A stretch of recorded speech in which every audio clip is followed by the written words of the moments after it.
right, look. I say that to say this, right? You already know what it is, man. This is Fred with the I Say That to Say This podcast, brought to you by M3S3. Appreciate you pulling up to check out this new episode. But listen, to help this channel grow, make sure you like, make sure you comment, and make sure you subscribe. And don't forget, the members get exclusive content. You already know. Hope you enjoy the show. Homeschooled in, right? Did you had moms and pops coming up? Nah, my pops died when I was 9. Oh shit. But I was like, my parents was they was heavy on drugs. That's kind of why I don't indulge. So I knew my pops. He was in and out of my life, but predominantly I was with my mom. So yeah, growing up from 9 on, it was just with my mom. Damn. Okay. So you knew of him. No, I knew him. Oh, he was around. Yeah. But it was just in and out. Yeah. He spent time with me and all that. But it wasn't. You get what I'm saying? Like from 1 to 3. They was on drugs. 5 to 7, I was with my grandma, and then 8, you know what I mean? Like that's the whole year. Like it was on and off periods, but I'm saying like, you know, my mom, I was with my mom from 9 all the way up until, 19, 20. So. Oh shit. Yeah. And he passed from drugs. Well, not really. I wouldn't say drugs, but like complications of not taking care of yourself for that long doing drugs. So like, you know what I mean? Like, because you know what people say, a lot of people don't know when you on drugs, like whatever you got going on with you, it kind of masks it. And then when you get off of it, that's when everything hits you all at once. Yeah, everything hits you all at once. Yeah. I'm saying bye to Jazz. Jazz, come give a peace sign to the camera so they can know what we doing. We ain't waiting to a ghost. You don't know about those. The Galaxy LeBrons. They don't know about those. Those used. He had them used. They used by me, nigga. Come say peace to the camera real quick, Jazz. Real quick. They think we talking to a ghost. It's for DNA. We talking to Jazz the Rapper, guys. We talking to Jazz the Rapper, and she's leaving. All right, Jazz. Salute. Bye. Okay, so that was from complications and shit. Yeah. So then you did graduate from homeschool though? Nah. Oh shit. Nah. So what happened is the scary part is why I'm in homeschool. My mom, she almost passed done. She had like a knee surgery and her knee got infected. And it spread to her whole body. So she was like almost in like an incubator from her white cell count being like so low. So I didn't, and at this time, like I had like a sibling rivalry with my sister. So I'm 17. So I legally can't be in homeschool without somebody that's 18 or over saying like I'm signing off that the teacher can come to the house. And my sister was on bullshit and wouldn't do it. Why not? Well, what was her thing? We was just, that's a whole nother story. Like, but you got brothers and sisters? Or Nah, just one sister. So it was like, because of that, I couldn't. And then right after that, when my mom got better, I was in Grontown. Wow. Everything you did would have the perfect transition. Yeah. So, you know what I mean? Yeah, so right when I was in 12th grade and that was happening, and I don't blame her because I could have went back after, but after everything else started taking off, it was like, sense. Yeah, it's like I'm already good. I'm doing something. More. Damn, DNA, you don't look like what you've been through. Nah, I try not to, man. People wouldn't know that because I don't display that when I'm on stage, or I don't display that with my character. You know what I mean? I just kind of. I'll be chilling. That's what I'm saying. That's why I like having certain people on this platform, because it's like you see them, especially men. Men carry ourselves like everything's okay. We got to make it happen. Shit, this went wrong, but we ain't about to show it went wrong. What's next? How can I make this? So a lot of men got a lot of trauma and a lot of shit that they've been through that they not gonna talk about unless somebody asks them. Facts. You know what I'm saying? So I was like, damn. When I get DNA on here, of course I'm gonna ask him about all the legendary shit that he's been through. He's a GOAT, he's a legend. But I wanna know about DNA the person. Yeah. You know what I'm saying? So you going through all of that, right? So you take off in battle rap, you hit grind time. At this point, you 18? 17. 17? Yeah, okay, when I tried out for grind time, I was 17. So you tried out for grind time. Nope. There was somebody pushing you to go there, or you just Nah, so what happened is, this is another part of the story. So as that's happening, like I'm recording with a guy in Corona, Queens, and I'm going to a studio. So by like 17, I had 8 mixtapes already. that's recorded from just dedication. So I always been a hard worker. fucking Crazy. And then So- what they don't know is back when mixtapes was out, nigga, it ain't like how now niggas drop 3 tracks on some shit. Yeah. Nah. 20 songs per tape. Come I mean, they on, had bro. features, but I was still putting in a lot of work. So his son was autistic. And, you know, by basically the food and the lifestyle that you provide, it can help or hurt an autistic child. So he decided to actually move to Miami. So when he packed up his studio stuff and he was leaving, I was like, yo, I can't really take, you know, and it had me in a bubble because I was the man in my neighborhood. Like, you know, I'm the youngest kid. I battled everybody already. I did songs, but I'm living in that world as a 17-year-old. Like, yo, I'm lit. Everybody knows me in my neighborhood. But when he left, it kind of forced me to say, well, what am I about to do now? And I seen Grind Time on World Star, and it was a MySpace era, and I, rest in peace, Pumpkinhead PH. I DM'd him on MySpace, and he gave me a tryout versus Amzilla, and I went there. Shout out to my guy. Shout out to Amzilla. Shout out to Amzilla. And I wound up losing the tryout because that battle taught me like freestyle. Because I was so gunned on, like, yo, I'm going here. I'm about to show him how I could write material. But Amzilla was just freestyling, so he's capturing the crowd. And they don't know that I could do that, but I just wasn't doing it that day. So he wound up edging it in the building. But the judges was Cortez, Sarah Connor, Swave Sever, and Iron Solomon. And they was like, yo, that was the first time ever in Grind Time history trials. They was like, yo, it's the first person that lost that. He's still in Grind Time. Wow. That was dope. That's how I got in there. And them legends who was actually judging them. Yeah, that's why Cortez was the first person that I gravitated towards that. Like, he was like the first like mentor, big brother when I got in battle rap because he seen me from when I did that battle. So before we get through this, so you know your mom ended up passing, right? And that's like further on in your life. But I know when your mom died, and now hearing that your dad died when you were young, your mom was, as far as a parent, was all you had left. How did that hit you, and did that slow you down? Did you deal with depression? Like, what happened when your mother died? I mean, for me, really, shit. It was obviously for obvious reasons. Like, right, it's your mother. It's the person that you came out the womb. That one hits the hardest. But for me, it was also the last person of the family that I grew up with to go.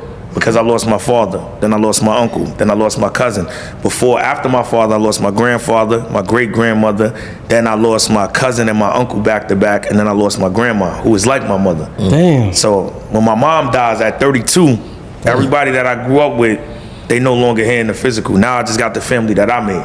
That's crazy. So that's what hits me even harder, is like, you know, somebody else to say they lost their mother and father, but they got their uncle, or they lost their mother, but they got their father.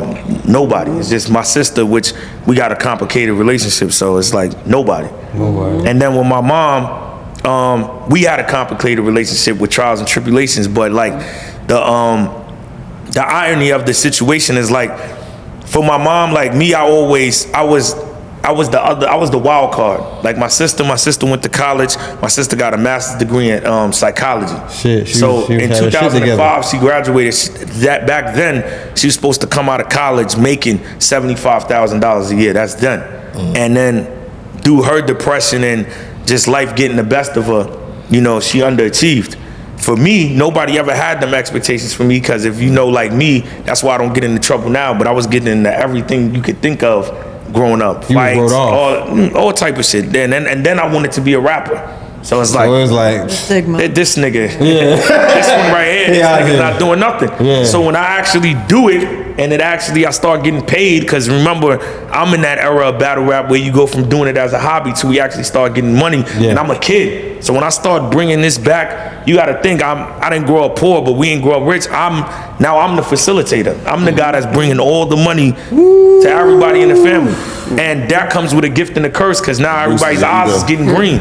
So this person wants this person wants that. I gotta give him this, I gotta give him this, I got my last. And then I'm not even making that much, but it's that much to them. So that hinders our relationship. And then my sister manipulates my mom for her being on drugs in the past, but I'm the opposite. But then I'm the one that deals with it. You see what I'm saying? So oh wait, so explain that. so basically, right, My mom was on drugs all the way until my sister was about 18. Okay.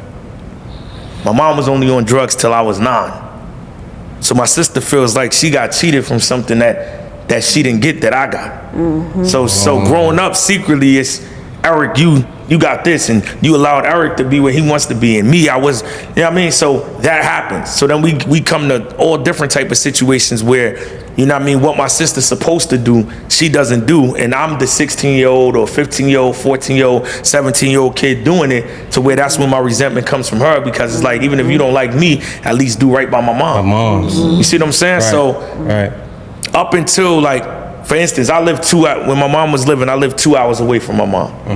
My sister lived with my mom, but she didn't live with my mom like she's taking care of my mom. My mom was taking care of her. And because I wasn't speaking to her, it was manipulation tactics to keep my mom from coming to see me and her granddaughter, which is my daughter. So I used to send my mom an Uber. My sister would act like she's locked out. I have to send her Uber back to go let her in, and then I'm paying 3 times for her to get to one place. That's crazy. Goodness gracious. See what I'm saying? So Nasty work. yeah, so Goodness even gracious. when it comes to my mom passing away, to this day I don't even know how my mom got to the hospital. My mom was at my house. My mom left. She said she didn't feel well. She was talking regular. Next day, you know what I mean? She did that before. Like, it was normal. Like, she was eating crazy. You know, she was 70. She wasn't that young, but she wasn't that old. Eating crazy, and then she got stomach aches. And, you know, I'll be telling her, because that's when I, like, kind of started my health kick. Like, yo, you got to stop eating like that. Take this, do this. But she wouldn't listen. So she's doing that, and next thing you know, midnight, I'm playing 2K. Hospital's blowing me up. They're like, yeah, your mom is in here. She said that she was coming from such and such, and her blood pressure was like 230 over, like something dangerous, to the point that she had they have a word for it, but basically she wasn't in her right state of mind. So she's remembering. Disoriented? Nah, not disorientated. It's a word with an E. Like, it's like a term when you have swelling on the brain, because that's what happened from her pressure being so high. So now she's going in it. Not the aneurysm, right? No. So now she's going in a state of confusion. So she's saying the last thing she remembers is when she was leaving my house. So they're asking me, did she leave your house? I'm like, nah, she didn't leave my house. She was at her house. Right. So I'm like, who brought her in? They're like, nah, she came in the ambulance. So I'm like, now I'm calling now, and I haven't spoken to my. Who called the ambulance? I don't know none of this. I haven't spoken to my sister in 7 years. So now I'm calling her. She's not answering. Petty. So now I go to the hospital, and then I'm asking, can I come there? They like, nah, emergency room visiting day. So now I go to the hospital the next day. My mom don't know nothing. She's looking at me like a ghost. Nah, she's looking at me like I'm a stranger. Like, who the fuck is this? So I'm talking to her. She's not getting it. So I'm really fucked up. And now they asking me like, well, you know, her chart says that she was on drugs before. You think she's drinking again? I'm like, nah, because my mom had left that alone. Like I said, she hadn't drank since 9. But now I'm kind of confused because I can't get no answers from my sister. So I'm like, what the fuck? What is this? Like, She's just not answering you. she's not. And then they think that she's a wino. So they're chalking it off to that. Like, oh, she probably just drunk too much. Her pressure got high, it's going back down. And I'm showing them, I'm like, listen, She been bro, look at these messages from my mom. This lady is 70 years old, but she's talking to me like how me and you were talking. There's no slipping, no dementia, no off, nothing. My mom was an assertive person. Like, she was a hustler. Like, so she's gonna write you all type of shit you want. Go to the store, she's writing 20 things. Get this type of soap, you know, down to the T. So, you know, her brain was there. They not getting it. So day after day, I'm going to the hospital every single day. But I live 2 hours away. So I'm traveling to the hospital every day. And then one day, I go to the hospital and she's back to normal. This is the craziest story ever, bro. So I go back to the hospital and she is talking to me like she didn't skip a beat. I walk in there, but it's different, right? So like with me, what I wanted from my mom all the time was acceptance. My mom would tell other people all the shit that I'm doing, but to me, it was always about what I'm not doing. And I'm like, how you telling me what I'm not? Like, something simple though. Like, you know what I mean? Like, oh, you didn't bring me water. I'm like, you don't even allow me to come in the house because my sister lives there. Right. So how could I bring something in a place I can't go? Like, even if I was in the neighborhood where my mom was at, I couldn't use the bathroom there. If your sister was there. No, my sister's always there because she lives there. If she left, you could come? She's not leaving. So basically, I can't go in my own mother's house that I'm paying bills for in the house because crazy. You was obviously paying. You was paying all. Why the wouldn't I? It's my mother. That's wild. And You your get what mom I'm was saying? the one who set that rule. Your sister won't pay no bills Nah, bro. after the this is after getting all the the master's degree and all that. Yeah, all of that. Wasn't paying nothing. So you got to think I'm doing it, but my mom is just manipulated by. This is why I say it's complicated, because in retrospect, as I got older, I started understanding it. Like, I don't know what that weighs on her. On your Shit, mom. on my mom. Your sister? Yeah. If somebody's always reminding you wasn't there for me, you didn't do this for me, you was on drugs for me, but you was here for him. If that's what they say to you every single day, and you know you got to live with that guilt, at some point it's going to break you if you're not a strong individual. So once I got older, I couldn't be mad at my mom no more. So I went to my sister, because you know what you're doing. I tell people that all the time. If somebody does something to you, if I can't forgive you, I'm not gonna be around you. I'm not gonna reap the benefits, but still manipulate you for what you did. It's one or the other. Either I'm gonna fuck with you and let it go, or I'm not gonna fuck with you because I'm holding on to it. So she didn't do that. So she was like, you know what I mean, manipulating it to her favor. So I can't even, like I said, I can't even use the bathroom then. So, but then I'll be told things like, yeah, and get the water. How can I? So my thing was like, when I can come inside, I'll go to the grocery store. Because at some point I'm like, I feel like a sucker. Like, that was the thing. So now, go fast forward when I'm back in the hospital, I never got that praise. So me just being, even though I don't go to church like that, and I wouldn't say I'm not religious, but I'm just in tune. When I seen that, I knew it was over. Damn. Somebody else was thinking, nah, it's lit. Your mom is back to normal. The moment I seen her talking, when I walked in there, she was talking like my grandmother. My grandmother used to talk like that. Like, oh, look at my grandson. Oh, you know, to the doctors or whoever I'm around, you saw on TV, he's doing this, he's doing that. But now my mom is doing that. And she's like, it's a glow. Happy. My mom was down because she was depressed and the trials and tribulations of life got to her. So it was like her last day. They ain't have on no antidepressants, did they? They ain't have on no. No, so I'm gonna get to what happened. So this is why it was so devastating when it happened, because now she's back to normal. She's doing that. But then at night when I leave the hospital, she calls me and she's hallucinating. And she's talking about somebody's chasing her and somebody's after her, and she's seeing shadows, and she's calling me at weird hours in the night. So now it's becoming confusing. Now I'm back at the hospital like, yo, all right, she's back to normal. Y'all told me this shit'd go away. It's not going away. This is not how she is. What's going on, bro? That sounds like dementia. And they telling me like, nah, like, yo, it's drinking. You got to give it time. It's drinking? No. Yeah, no, so they still trying to blame it on that she might have drunk. I'm like, listen, she did not drink. Tell me what the problem is. They can't tell me. So now this is a Monday, right? So I go back to the hospital on Monday, because then they call me, and you know my mom, she just wants to get out the hospital. Right. So they like, yeah, we're thinking about letting her go. I'm like, so I rush down there. I'm like, girl, first of all, not trying to toot my own horn, but I have money. If y'all could just tell me what the problem is, I'll take her out of this hospital. We can go somewhere else and figure this out. Like, I'm not trying to deal with, what's the problem? They can't tell me. They running tests. So now they want to put her on this psych medicine. Oh, shit. And I have my mom's list of medications, because she was on extensive medications because she had a lot of complications from when she was on drugs. So I showed them everything. Whole piece of paper. Yo, can y'all tell me anything on there that's gonna have a bad side effect? They say no. They said no to all the medication. Everything is good. Put her on the psych medication. She stops hallucinating. The day that she's supposed to get released, that night she calls me. She texts me and says, I have a fever. And she was like hallucinating a little bit, but she was good. And then from that last conversation, it was all weird the whole time, because it was it's the numbers. Everything is numbers. It was 13 days that she was in the hospital. So this is the 12th day. She calls me at nighttime, and for the longest time, just so people know, I was trying to I've been wanting my mom to live with me. Right. I've been doing that since the beginning, since I've been up. I've been telling my mom, come live with me, but she wouldn't leave my sister. And I'm like, that's not gonna work. She felt guilty. Yeah, so the whole time, that's the power struggle we have. Like, yo, you don't have to pay for nothing. You could just live with me. Nah, I gotta bring your sister. And her, my life is over. I would not be here right now if I was in a house with my sister. So I couldn't do it as much as it hurt me.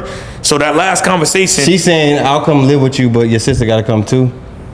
Yeah. And I'm like, no. She grown. So I'm in a 12 years older than me. So I'm in a dilemma. 12? Yeah, I'm 34, 46. Like, nah, you. So I'm in a dilemma where it's like that. So that's the whole struggle of why I'm like, well, fuck it, I'm gonna pay the bills over there then, because shit, it's my mom. But at the same time, I would rather you just come live with me because it's a whole better life. Like, I can attend to you and be there every day. So in that last conversation, when she says that, like, it's a whole different tune. Now it's, yeah, your sister's gonna have to figure it out. Yeah, I'm coming with you. I should have been did it. It's all the opposite of what's really going on. Which to somebody else, they like, oh, she came to her senses. But to me, on a spiritual level, I know that's because you about to go up. So she's just making peace with everything that I would want to hear. She's saying it. Yo, I'm proud of you. You did everything right. And no matter how much you did, everything that I needed to hear. And then the next morning, I'm supposed to go to the hospital to discharge her, because at that point, I'm like, I'm just going to take it somewhere else and figure out what's going on, because it's halfway getting better. It's not. They call me and blowing me up. And when they call me, they're like, oh, your mom's in cardiac arrest.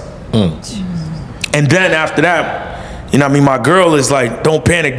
But I've been down, you know what I mean? When you dealt with death the way I did with that, I know what that means. So now they're blowing me up. Cause like I said, I'm 2 hours away. So 30 minutes go by, they calling. 30 minutes go by, they calling, because they want to see how fast I'm gonna get there, because they don't want to tell me that she passed away over the phone. So I already know that. So now I'm just sitting there. She I don't think they legally can. They did though. They did? Yeah, they kept. She already had passed. Well, But they're telling you. Well, put it like this. For me, right? I'm not. People. I'm a logical person.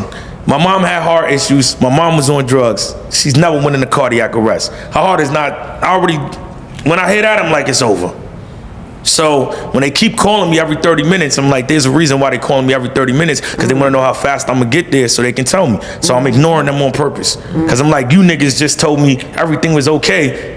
I don't even want to hear this right now, nigga. It's not like y'all told me these are her last days and I'm preparing for this. Y'all told me the total opposite. Nah, she's good. EKG is fine, And then finally, I just pick up because they keep calling like, yeah, your mom passed away.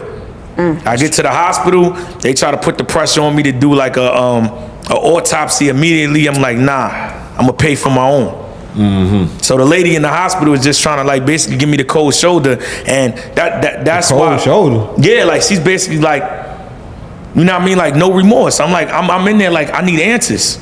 Like I spoke to a psychiatrist, I spoke to a doctor, I spoke to everybody that told me she's getting released, and now she died. Not oh, her condition got worse. Oh, we got to try a different medication. It went from she's going home to she's dead. What the fuck happened? Somebody got to tell me something. Dropped the ball. Nobody's telling me nothing.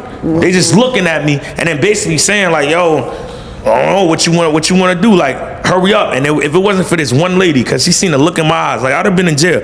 The way the one lady was talking to me, I just zeroed in on her. And I wasn't even going to do it myself. I was going to tell my girl and my aunt, whoever was there, like, yo, beat the brakes off her. And the lady was smart enough to read the room, and she just grabbed me. She was like, I'm sorry. And that calmed me down.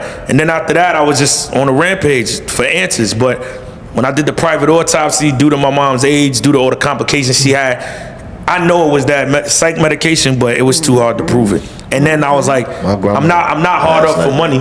Right. Fuck, I'm gonna be sitting in court where they just talk about somebody, you know what I mean, like they not my mother, and just based on the scientific facts of when they should have expired and all that, and I'm gonna put myself through that, so I just left it alone. But I know them niggas did bad for sure. Damn, DNA. I'm sorry to hear that, bro. Yeah, bro. Yeah. Damn. So. And what year is this? 2023. It's the month after the Jerry West battle. Yeah, that's why I was. Oh, I tapped out. Damn. 2 years ago. That's pretty. Yeah, that's why I tapped. That's the real reason why I just was like, nigga, you think I'm about to sit here and remotely even let anybody say anything about this? Hell no, nigga, I'm good. That's why I've been saving money and doing all this. So that's the reason why I just was like, I'm not battling no more. And that was a crazy year running for you too. Up until that Jerry West. So. Wow, was that the same year the nun? Thank you for sharing. You wasn't doing the no gun bars that year, right? No, that was after, but I was still on a crazy run. That year in 2023, I battled Casey, and then me and John battled Saflair, Soul and Foots. So it was still, those performances was crazy. That's crazy. Sorry to hear that, bro. Yeah. I didn't expect all of that, honestly.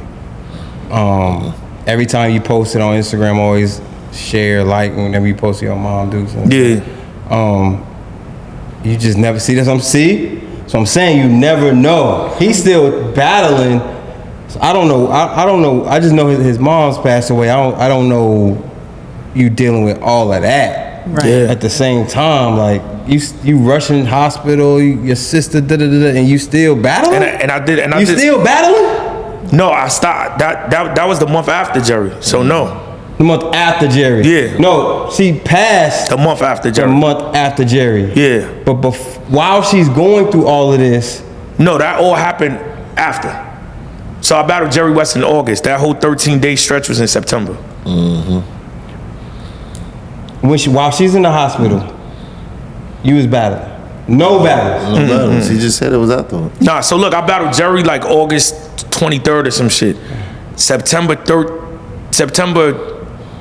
15th, my mom went in the hospital because she passed away on September 28th. So yeah, it was just fresh off the battle, like 2 weeks after That's the battle. wild.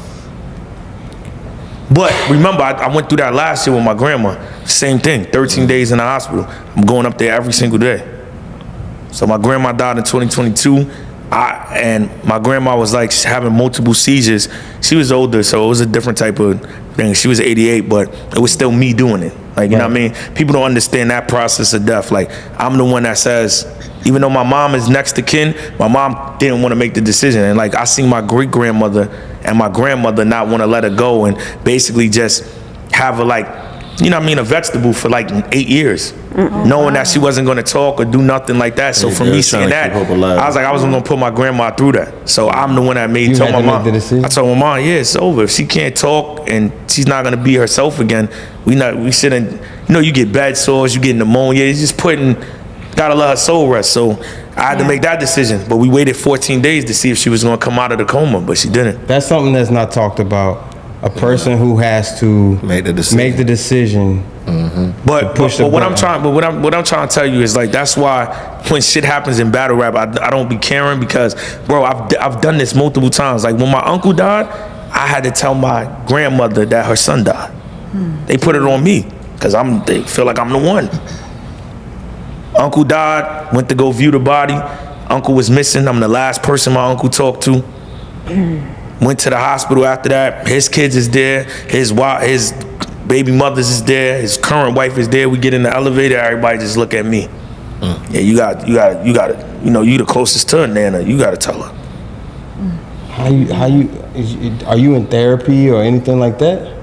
Nah. You- bro. you've I mean, never- I'm in therapy. Hell yeah. You are yeah. in therapy? Yeah. Okay, yeah. so does therapy help you with that, with death and being the one with all that on your shoulders? Yeah, I mean, therapy helps me, but at the same time, bro, that's why you can see I'm so nothing. That's why nothing rattles me, bro. Cause I'm like, believe it or not, going through all of that, people would think it's the opposite. For me, it brings a level of calmness. If I could go through that, what niggas say about me on the internet is like, that's what's up. That's why that be my response all the time. And the nigga will think until like I started on this run right now, like in the last few years, niggas be like, oh yeah, that must be true what he said. It's like, I just really don't, cool, nigga. If that's what, I never, like, I be wondering why niggas don't be challenging niggas on following the codes that they say they follow. Like me, I don't claim to be a street nigga, but I'm just not the type of person that's going to talk about problems with somebody on the internet or in front of a camera because I never feel like that's going to fix it. And we can't fix it behind closed doors.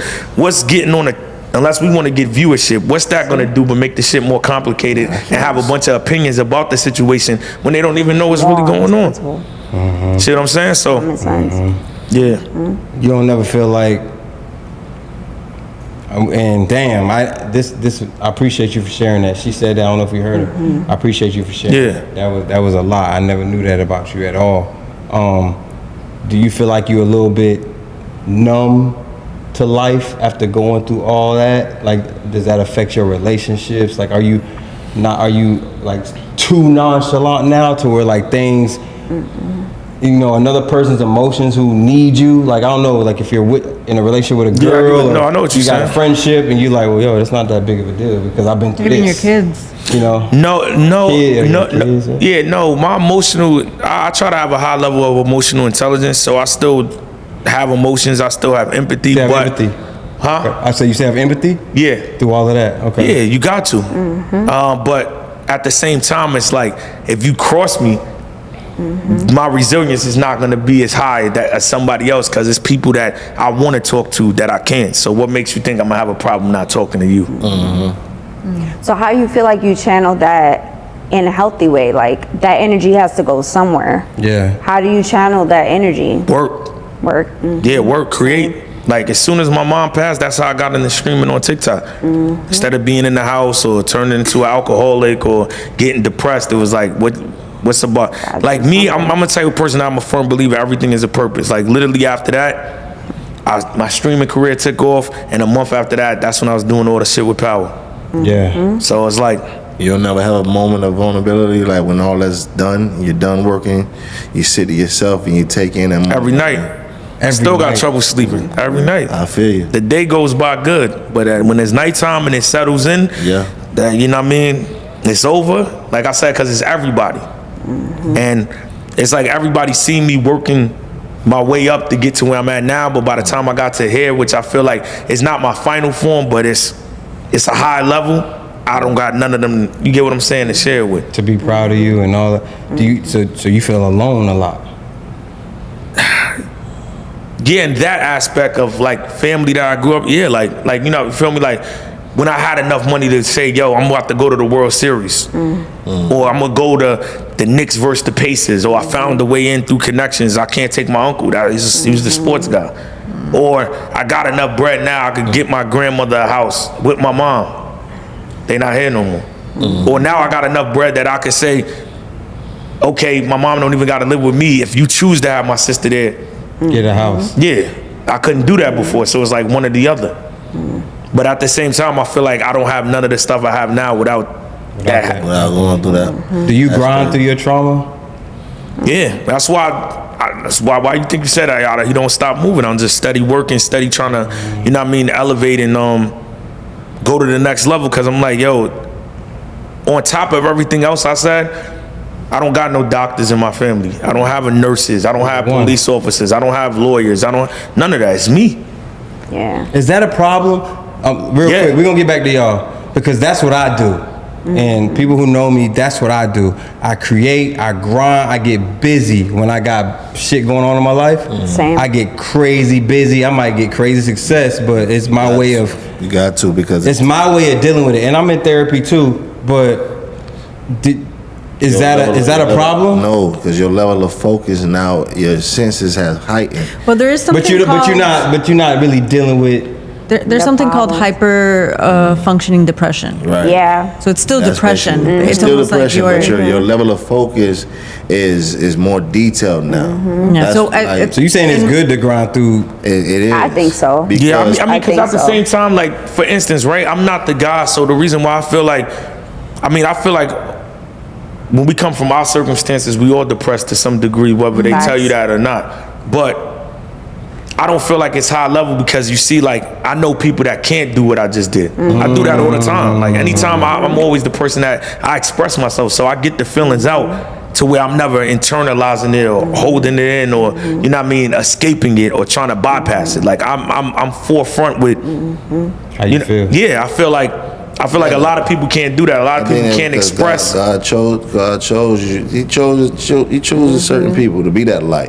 Yeah. You feel me? You just one of the ones that are a light and a beacon to those who. Yeah, like, and what I do also, what I've been doing, that's why I feel like that's my calling. I always use what I went through to help other people. Yeah. There you go. Yeah. Do you So- cry?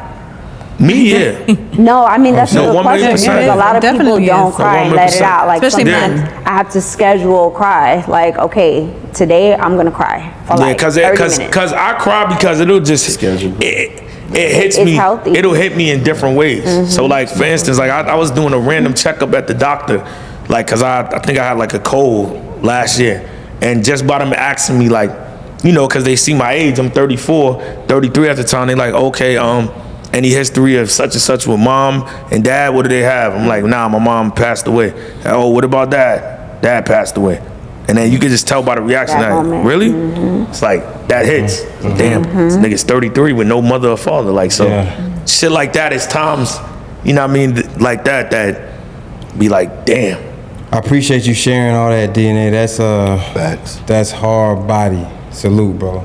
And I got a ton of respect for you, knowing that you got all that on your back, where a lot of these people don't have two problems like that. Yeah. You know what I'm saying? For sure. So, all right. I want to get this. I want to start with this and get this out. Let's get into the battle rap. Okay. I want to get this out the way, right? Yeah. After we interviewed K-Shine, you hit me. Yes, sir. Right? You called my line. For sure. You know what I'm saying? And you felt the way, Yeah. right? Mm-hmm. What were your thoughts after our K-Shine interview?